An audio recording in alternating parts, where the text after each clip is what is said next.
Studio आं ride Rajiv Basumatary बे समाव बिटिआर सोदोबखौ खोमानाय एबा बिपिएफ सरकार फैनायनि उनाव बिटिआर सोदोबखौ गोमानाय बाथ्रा बुंनायखौ लानानै इउपिपिएलनि गाहाय नेहाथारि राजु नार्जारी बिथाङा मोनसे बेरफुसार बाथ्रा बुंनायखौ नुनो मोननाय जादों। नंगौ बे समाव हाग्रामा महिलारी बिथांनि सायाव इउपिपिएलनि गाहाय नेहाथारि राजु नार्जारी बिथाङा गोख्रों बाथ्राजों फिनजाथाय होनायखौ नुनो मोननाय जादों।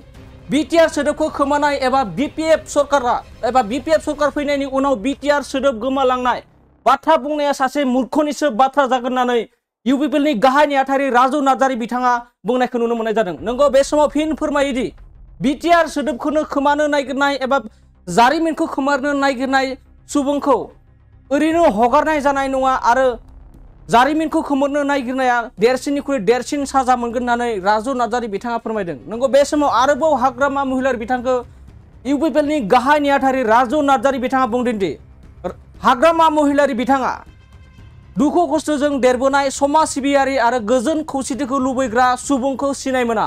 हाग्रामा महिलारिया खालि सिनायो फालांगि गिदिर एबा गिदिर फालांगिफोर गिदिर सुबुंफोरखौल' सिनायो। नों आं बायदि साधारन सुबुंखौ हाग्रामा महिलारिया सिनाय मोनाखै आरो सिनायबोनायबो नङा आरो इयुनावबो सिनायनाय नङा होननानै राजु नार्जारी बिथाङा गोख्रों बाथ्राजों बुंनायखौ नुनो मोननाय जादों।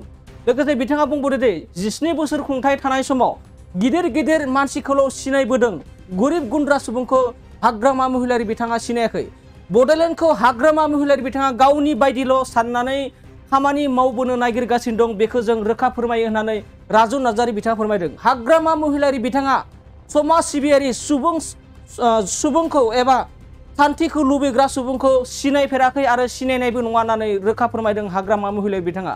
हाग्रामानि खुंथाय समावनो गोबां मेलेमजिबि सुबुंनि जिउ जोबनो गोनां जादोंमोन, प्रफेसारफोरनि जिउ जोबनो गोनां जादोंमोन होननानै राजु नार्जारी बिथाङा फोरमायदों। नंगौ बे समाव फिन फोरमायबावोदि हाग्रामा महिलारी बिथाङा राजु नार्जारीया सोर बेखौ आं सिनाया होननानै मैया खौरांनि गेजेरजों फोरमायनायखौ नुनो मोननाय जादोंमोन। बिटिआर सोदोबखौ खोमानाय एबा बिपिएफ सरकार फैनायनि उनाव बिटिआर सोदोब गोमालांनाय बाथ्रा बुंनाया सासे मूर्खनिसो बाथ्रा बुंनाय जादों होननानै राजु नार्जारी बिथाङा जोंनि बड'लेण्ड बुब्लिनि गाहाय सुजुगिरि राकेश रामसियारि बिथांनि फन कलजों रोखा बाथ्रा बुंनायखौ नुनो मोननाय जादों। फिन फोरमायबावदि इउपिपिएलनिफ्राय बिपिएफआव जयेन जानाय बाथ्राखौ गोख्रों बाथ्राजों बुङोदि सासेबो इउपिपिएल दोलोनिफ्राय बिपिएफआव जगदान जायाखै, गासैबो दाबि धमकी होनानै रांखावरि लुब दिन्थिनानै बिपिएफआव जयेन जाहोनो खाबु लागासिनो दं होननानै राजु नार्जारी बिथाङा दिनै फन कलनि गेजेरजों रोखा फोरमायनायखौ नुनो मोननाय जादों। जारिमिनखौ खोमोरनो नागिरग्रा सुबुंनिख्रुइ देरसिन साजा आरो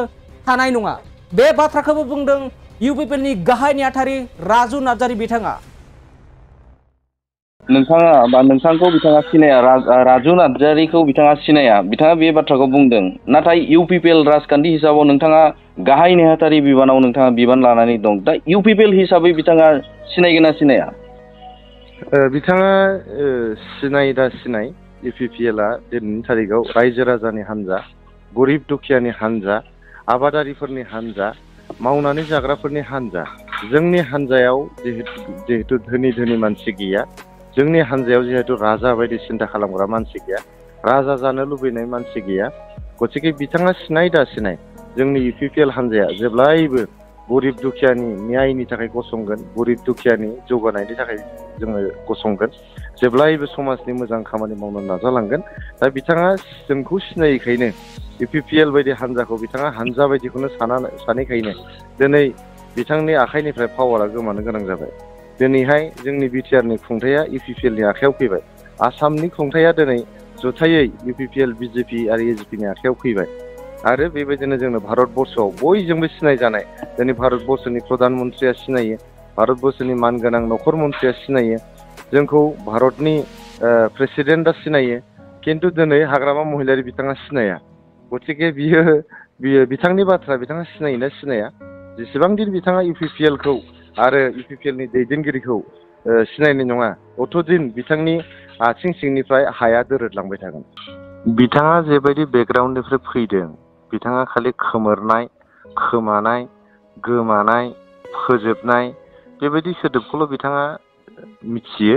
बेबायदि सोदोबफोरखौल' बिथाङा बिसास खालामो आरो बेफोरबायदि सोदोबखौल' बिथाङा बाहायबोदों जिबनाव।